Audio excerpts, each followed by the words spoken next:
is Daily Blast Live. We're talking about what you're talking about. Get real. No. This Just is stop. a sham. It's finally here. Drum roll. Welcome to DBL. Happy Tuesday, everybody. The panel looking fresh and bright like a Downy commercial. There we go. I like it. Yeah. Tori's feeling it down here. I love that bear. Is that Downy or Snuggle? Snuggles the bear. Oh, Snuggle. Oh, it just makes me feel good. Yeah. Snuggle the bear. Yeah, and the weather's getting nice. The snow, we got dumped on, like a lot of snow where I live, like 2 feet, and it's kind of all going away. I drove by a golf course on the way here. All ready to go. Sunshine. But you're thinking about getting out there a little bit? No, because it's just going to go. Maybe got to let it dry out a little bit. But I am ready for some golf. All right, you guys ready for this next story or our first story? Oprah's special on weight loss drugs aired last night on ABC, and she got emotional sharing her own battle with obesity. Let's take a look. For 25 years, making fun of my weight was national sport. I read the headline that Mr. Blackwell, the tastemaker of the time, called me bumpy, lumpy, and downright dumpy. I starved myself for nearly 5 months and then wheeled out that wagon of fat that the internet will never let me forget. And after losing 67 pounds on a liquid diet, the next day, y'all, the very next day, I started to gain it back. There is now a sense of hope, number one. And number two, you no longer blame yourself. Yeah. Because when I tell you how many times I have blamed myself. That's Oprah in her element right there. Oprah also sat down with some regular peeps whose lives have changed because of the weight loss drugs. One woman named Amy revealed she suffered all sorts of health issues, diabetes, bad cholesterol, and more, all due to her obesity. But now all those problems have gone away after taking Manjaro. Take a look. That voice that I've had in my head since I always say my earliest memory is 5 years old. I remember thinking about food, when I'm going to eat food, how much I'm going to eat food, where I'm going to, what I just ate, how many calories was it. But it was always thinking about every event, every vacation, where am I going to get my meals, what am I going to eat. And all of a sudden I took this medication and it felt like I was freed. Any thoughts? Yeah. I mean, my wife's very open about her journey starting, but I've talked about it and what do you guys think about Oprah? I think that it's time to have these conversations. When you think about when these drugs first came on the market, we were hearing about them through the lens of Hollywood, really. I mean, you weren't hearing about the average American who was struggling with eating or, food issues and had an obesity gene and needed this as a life-saving or, life-amplifying measure. So now that we are talking about the average American, the conversation has shifted. And I really give Oprah credit because people like Oprah always assume to have thicker skin than the rest of us. And it's like, oh, go cry into your big bag of money. And I mean, honestly, it is nicer to cry into a big bag of money. It doesn't mean that it hurts any less. Sounds like a rap song. It doesn't mean it hurts any less. So for her to center herself in the conversation is 100% appropriate because she's been the center of this conversation and the way that people are experiencing this, like as her being kind of a representative. Yeah, I think it changes the conversation in America. She can have one special and fully change the whole conversation. Two things I learned from this. One, I learned about the blame that she feels. I didn't realize the intrusive, neurotic, constant, almost compulsive thoughts that these people have with food. We have people in the studio that are on these drugs and they say it was so loud in their brain that they couldn't shut it off. This drug quiets it and they feel normal for the first time about food. So I didn't realize the neural pathways that it changed. And secondly, I also have to say, I think it's important that what you said, she brings it from Hollywood and translate it into the normal, like us, like to everyday people. You need an Oprah to be able to do that. Now I just want to see it more widely spread so that more people can have this miracle drug. Absolutely. Let's move on to Richard Simmons now because he gave fans a scare over a social media post. Richard, who has not been seen in public for about a decade, posted a cryptic message on X yesterday. Check this out. He wrote, I have some news to tell you. Please don't be sad. I am dying. Oh, I can see your faces now. The truth is, we are all dying every day. We live we are getting closer to our death. I don't think that's right. But anyways, Richard then followed up with some health tips, but his fans were concerned that he was actually dying. So Richard posted a follow-up message clarifying he's not dying. He said it was about a message about embracing every days that we have and apologize for the confusion. He said he was dying on Twitter yesterday, Yes, he and did. he was not. It's like a memento mori. Have you guys ever heard of that? Absolutely M-O-R-I. not. In the olden days, in I think like the Middle Ages, 11th century, 12th century, 13th century, and beyond, they'd hold a skull on their desk, and it's called a memento mori. You often see it in still lifes, right, on their desk, their writing desk. It's to remind you every day that death is near, and it's something that's actually quite. Stoics do it, the Romans did it, and it's to remind you that you have to live every day the fullest because death is going to be as close as possible. Okay, but what was that? Yeah, you don't think that was a Similar. bit of a fishhook? Oh, I completely think that's what. Of course, he wants attention, and he's all over Twitter and doing this constantly. But I don't deny that what he's saying is, look, we're all dying, and this is a memento mori. And I understand the intent. I just think it came from maybe the wrong messenger. I don't Listen. know if it's intent. Please, Erica. I was just going to say, my father's a funeral director. I'm very clear on this. We don't need scares like this, Richard. We have been 100% like rallying behind Richard, trying to help. A lot of people have been saying, leave him alone, let him have his anonymity or his time or reclusion or whatever. So what are we doing here? Well, he's come out now, and he's all over Facebook and Twitter, and he's doing these things. And I think he's trying to be the weight loss advice guru, and he gave some advice that I think, I study Buddhism, and you're supposed to go to cemeteries and deal with death. Is this the right messenger? Maybe not. But the message is actually quite ancient in its usefulness. I think that you're digging because you like Richard Simmons. No, I like the idea of we all are dying. He and seems you like should- a good soul, but I think that we are all trying to paint over what is really happening here, which is that, look, sometimes social media, for as much as it can be contrived, sometimes it is a portal into our mind at that moment.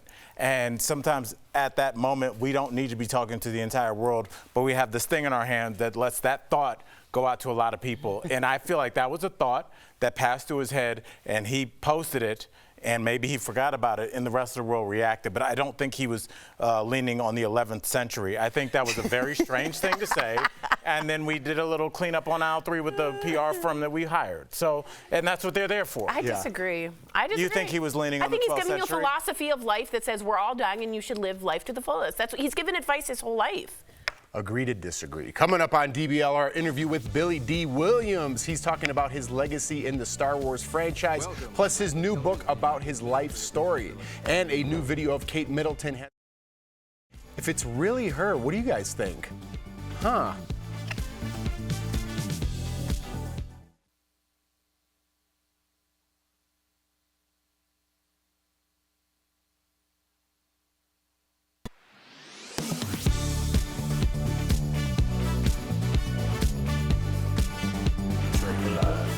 I don't think you do. And I don't know. You think that was a purposeful? He's like, you know what? We need to bring a little 12th century philosophy to the people. Are you leaning on the 11th century? Yeah. Do you think he had that thought? Yeah, I think a lot of people that are going through things understand that death is real and that you want to live your life to the fullest. Now, that is a philosophy. Am I saying Richard Simmons was trying to do yeah, I think he was trying to get attention, clearly, but I also think he was trying to let people know you want to live life to your fullest because we're all dying, and that's something that's just very brought up in the Eastern religion. If I put that on our group chat, guys that think I'm dying, and you guys reacted appropriately as people that love me. But then you wrote, we're all dying, and I want you to live your what life. I meant is we're all dying for summer to get here. It's taking too long. Can we, for the summer sale at Kohl's, we're all dying for that. I mean, would you be like, oh, Al was just excited about these mattress No, but sales? he's what was his his handle? The weight saint. He's giving advice. That's his platform, right? And his advice was, look, you're all dying at some point, so make sure you live life to the fullest. Do I think it worked well? Maybe not, but I don't think. It's counterintuitive if we're all dying, live life to the fullest, and give somebody the keys to the car of just like, well, let me eat everything I want because we're all going to die anyway. Well, you can try and prolong your life, but at some point the end is gonna happen. He's saying don't let it waste, and I don't think that's a bad You're like philosophy. a defense attorney where your client has like confessed, and there's video blood and everywhere. pictures and text, and you just got your briefcase open. He's you're like going like this, pretending to write. And You're like, I think this as well. I think it's a fine philosophy, especially in the Eastern culture, but I don't think maybe Richard Simmons was the best person to do it because he's Richard shrouded Simmons in mystery. associated with Eastern culture? I think he's associated with happiness and motivation, yeah. But I don't think he's the right person to maybe have put that message out, since he's shrouded in mystery. Tell us more about the Dark Ages and stuff.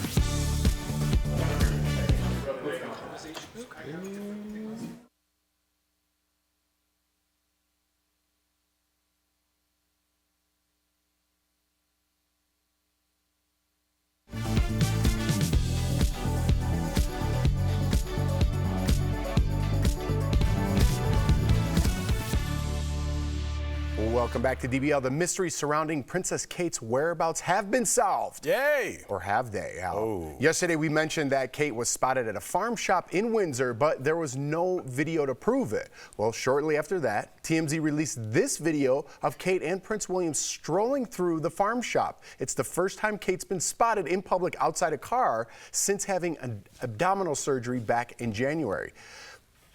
The palace sources told the New York Post this video should be enough to stop ongoing conspiracies, but some people online are still skeptical, including Andy Cohen, who simply posted, "That ain't Kate." I agree with Andy, 100%. You know, Jeff, we talk conspiracies on camera and off camera, and I'm not a conspiracy guy. I always think there's a reason for everything. I just, as a casual observer of her, my eyes did not see Kate there. I just didn't see Me neither. it. But do you think, Al, because this is what I'm trying to figure out, do you think that's maybe because we see her done up to the nines in every video we see, and that's kind of how she looks going to the gym, or is that not her? No. First of all, her sunny disposition is really throwing me off because that's generally not the tone that we see. Stiff Kate upper lip. in. Yeah, right. What's wrong with just having her come out for a public appearance? What's up with the people in the barns? Yeah, if she's walking, casually and shopping at farmers markets, and this has become an international story, policy, right? Why wouldn't the palace just be like, well, there's an event that's coming up that you should be the face of? Right. That seems pretty easy. I mean, I do events and parties pretty often. I can tell you, I could whip Kate up an event, and get her out there if they need help. Yeah, just figuring it out. Wait, Yeah. do you think that's her or no in that video? Okay. I want to be clear. You made it clear. Yeah, I think we have one close-up of it, so we can take a look at the close-up. I don't know if we have that shot of not. There it is. I don't know. It just the gait, the way she was walking. Tori, it didn't look like it is the year 2024 in the year of our Lord or not, if you don't believe that. Okay. Way to go for the Jews. Why do we have grainy images? I know. The average cell phone, you can still zoom in on an image and get something less pixelated than that. It looks like a painting of her from an 8th grader that's really talented. It's going back to Tori's 11th century. I know. I will say, though, that, the idea of this being her proof of life as a big grainy footage doesn't make any sense to me. So are you saying it's her or not her? I think all of you are right. I just think this is so strange that what the do you palace. think? I think that isn't she, and she should just be on a palace. I want you to put it on record in case we get proven wrong tomorrow. I want to make it unanimous. For sure, unanimous. It's unanimous. Use the palace and say, this is me in a clear video. Let her be known. It's just so bizarre. Do you think it's time, right? Because there's been enough now. These conspiracies, they're running wild. It's enough. Just be like, Kate, just be like, what's up, dude? Hold up a newspaper. Right. You know what I mean? Yeah. That was exactly where I was going with it. Proof of life. I need everybody here to have discernment. If anything ever happened to me and I came up missing and y'all didn't ask for more than that, Yeah, right. I'm haunting Enough. you all Yeah, that for would the be rest weird. of You're your right, lives. because that's not enough. Especially if the people are paying for her as a public image. That's the image we're going to see. You think it might be a cover-up for something else? Or are we going too far down Here the comes hole? Jeff. Jeff is like, yes. You know what I mean? If the king isn't doing good, we have no proof of anything, but wouldn't this be a nice distraction to not look into what's going on with him? what I was Is it thinking. nice? People are speculating if the woman is alive. Yeah, well, at you least haven't- I had the decency to just speculate that her husband was cheating on her. I have the decency to think that something's wrong with her physically, because I'm Jewish and that's what we do. We're worried about people. Quite decent. Yeah. Very decent Yep. of you, Tori. Coming up on DBL, we're talking to Billy D. Williams about Billy the D. biggest movies in his career. That's coming up next.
Welcome back. He's an actor, painter, and writer with a role on one of the most iconic franchises in history.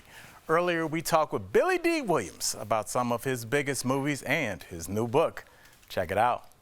Please welcome Billy D. Williams to DBL.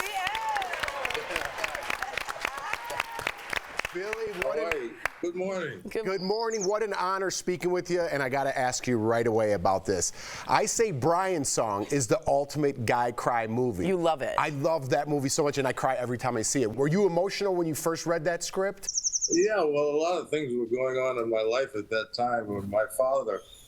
And when I read the script, and it certainly talks about Brian Piccolo and his battle with cancer. My father was at that time dying from cancer. So it hit home in a very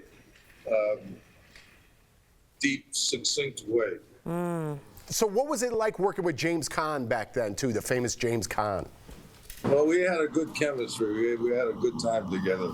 But also working with Buzz Kulick, who directed Brian's song, was a big. Well, I always describe that whole experience as an act of love. It was a very, very special experience.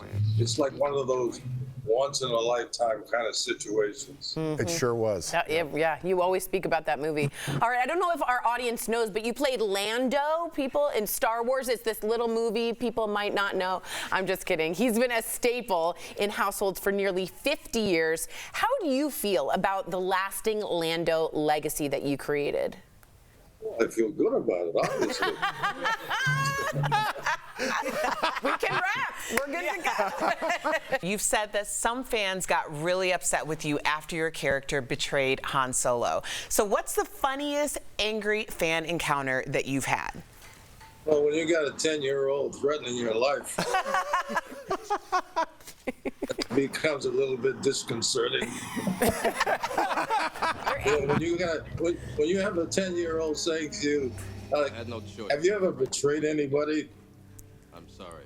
And you say no, and he continues this investigation into who you are, what you are, and how you think, by saying, no, you can tell me. We can go somewhere and have a private talk. You know, that's a little bit scary. That's hilarious. I absolutely couldn't imagine. You know, Billy D., you come into all of our lives at different times. And for me, you know, growing up in Cleveland, Ohio in the 80s, I remember your face everywhere. Obviously, when you became the spokesman for Colt 45. Yes, which is just like, for myself, Mahogany, the movie, and then seeing you in these, I have to ask, is that coolness and confidence in line with your real life persona, or is that just for the cameras? Of course. I love it. That makes me so happy. I mean, you've lived this incredible life. You were a painter. You know, I really attribute you to just the ground zero of all of that. It works every time. Yeah. That was from me. Let's talk about your book, What Have We Here? What made you want to tell the story of your life? Well, when you reach this juncture in life, you know, I'm going to be 87 years old in April. Oh my gosh. You start thinking about legacy. And so I thought it was time to marry. I've led such a very interesting kind of a life experience. I thought it would be nice for people to hear a little bit about it. Absolutely. And to our audience, DBL Nation, you can get Billy's memoir, What Have We Here, wherever books are sold. I got to be honest, you made our day. You brought the studio up. Thank you so much, sir, for being the Renaissance man that you are. Thank you, Billy. Enjoy the book. Enjoy the book. It's Absolutely. a fun book. Absolutely. Thanks. A good read. We'll be right back. Thank you so much, sir. Take care.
Welcome back. We've got some great products from our friends at Morning Save. Check them out.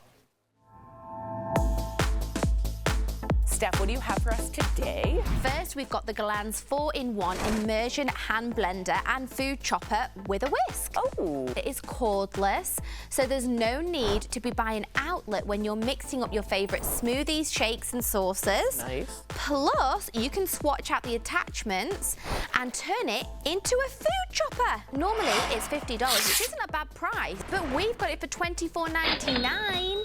That's saving 50%, and I love the color. I do too. I was gonna say, how darling is that in your kitchen? And like continuing on with the gorgeous kitchen theme Look at and the lovely pink. colours, we've got the Phantom Chef 2-piece Grove Collection non-stick pan set. Love. This doorbuster deal includes one 8-inch pan and one 11-inch pan. So doorbuster deals, that means very popular, which comes with a limit, 3 per customer. These are my favorite. Good pricing. Yeah, of course. So normally it is $76.